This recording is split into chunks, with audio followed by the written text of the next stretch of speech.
प्रधान जी ने उसी उपलक्ष्य में बिठाई थी। प्रधान जी सम्मान्य श्री गजेंद्र सिंह यादव जी ने। तो वहां पर पत्रकार आए तो पत्रकार ने पूछा, भगवान कृष्ण को लोग कहते हैं योगी राज, जबकि इतनी शादियां हो गई थी, फिर भगवान को योग का प्रतीक क्यों बताया गया है?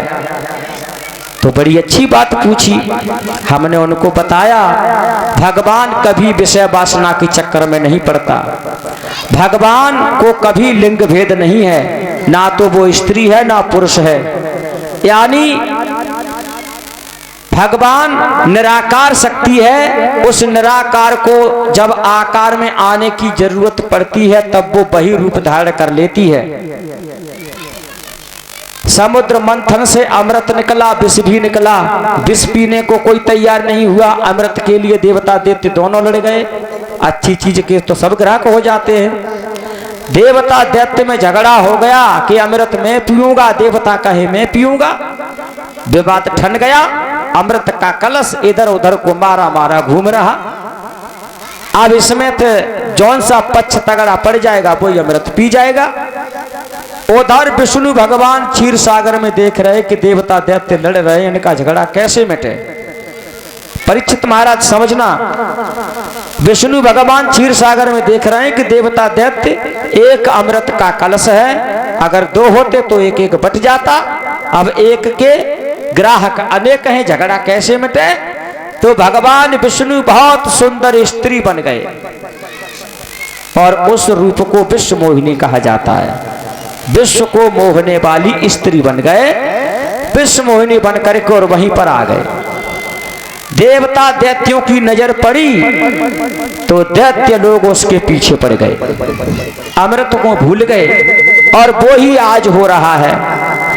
संत वृत्ति के लोग होते हैं, वो अमृत रूपी कथा की तरफ अपना भाव रखते हैं, दुनिया में चाहे कुछ भी होता रहे। और जहां कोई चटक बटक कपड़ा पहन के आओ तो बंदर जैसी नजर ऐसी घूमत रहेंगे। कौन से अच्छे कपड़ा पहन के आओ, कौन कौन आयो है कथा में।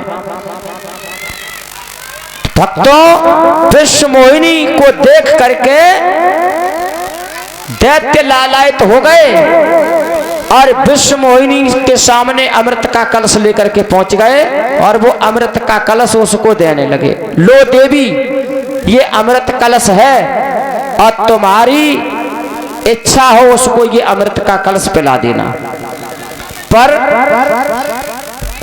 शर्त ये है आपकी हम सब बात मानने को तैयार हैं, थोड़ा डिस्को डांस और दिखा दो। उस विश्व मोहिनी ने नृत्य किया है, नृत्य किया है, इतना नाच नाचा है, इतना नाचा कि वो दैत्य थे बिल्कुल मनमुक्त हो गए और कहने लगे, देवी आपको स्वीकार है, आपके हाथों में इस कलश का बंटवारा है, हम तुम पर अपना निर्णय, जो आप निर्णय देगी वो हम सब मान्य करेंगे, फैसला आपके ऊपर है। अब वो तो विष्णु भगवान थे, विश्व मोहिनी तो थी नहीं। अब मैं यहाँ बता रहा हूं कि परमात्मा में लिंग भेद नहीं है। विष्णु भगवान पुल्लिंग और विश्व मोहिनी स्त्रीलिंग, वो ही स्त्री हैं और वो ही पुरुष हैं। तो हमारे तुम्हारे अंदर, माता बहनों के अंदर उस परमात्मा का अंश आत्मा है और स्त्री की आत्मा निकाल के पुरुष के चोले में डाल दो और पुरुष की आत्मा निकाल के किसी बहन के चोले में डाल दो, तो ये शरीर का लिंग भेद है, न कि आत्मा का।